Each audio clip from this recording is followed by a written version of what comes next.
වේලාව උදැසනට පසු වී මිනිත්තු 49යි.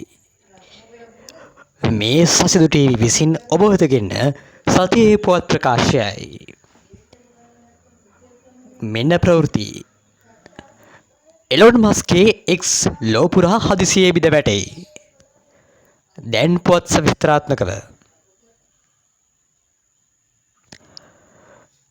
එලොන් මස්ක්ට අයත් එක් සමාජ මාධ්‍ය වේදිකාව ලෝ පුරා හදිසියේ බිඳ වැටීමකට ලක් වී ඇතැයි විදේශ මාධ්‍ය වාර්තා කර තිබේ. විදේශ මාධ්‍ය වාර්තා වැඩිදුරටත් සඳහන් කර ඇත්තේ පසුගිය 22 වෙනි දින ආරම්භ වූ ප්‍රධාන ඇනහිටීමකට ප්‍රතිවිපාකයන්හි තවත් එක් අදියරක් ලෙස ලෝ පුරා පරිශීලකයින්ට රැසකට එක් සමාජ මාධ්‍ය වේදිකාවට පිවිසීමේදී විවිධ ගැටලු ඇතිව ඇති බවයි.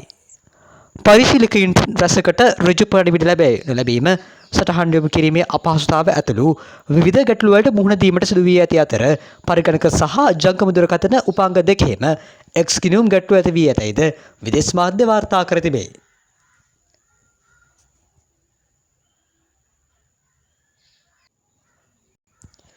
විශේෂ ප්‍රවෘත්තිය.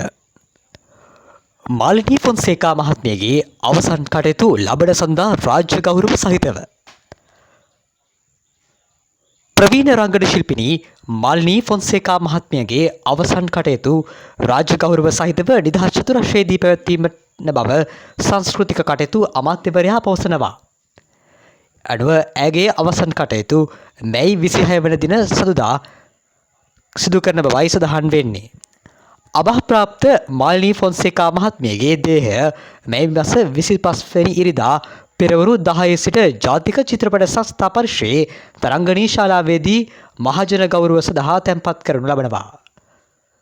ශ්‍රී ලාංකීය සිනමාවේ නිලි රැජින ලෙස හැදින් වූ මාලිනී ෆොන්සේකා මහත්මිය අද උදෑසන කොළඹදී අභාප්‍රාප්ත වූ අතර මේ යන විට ඇය 78 වෙනි වියේදී පසු වුණා.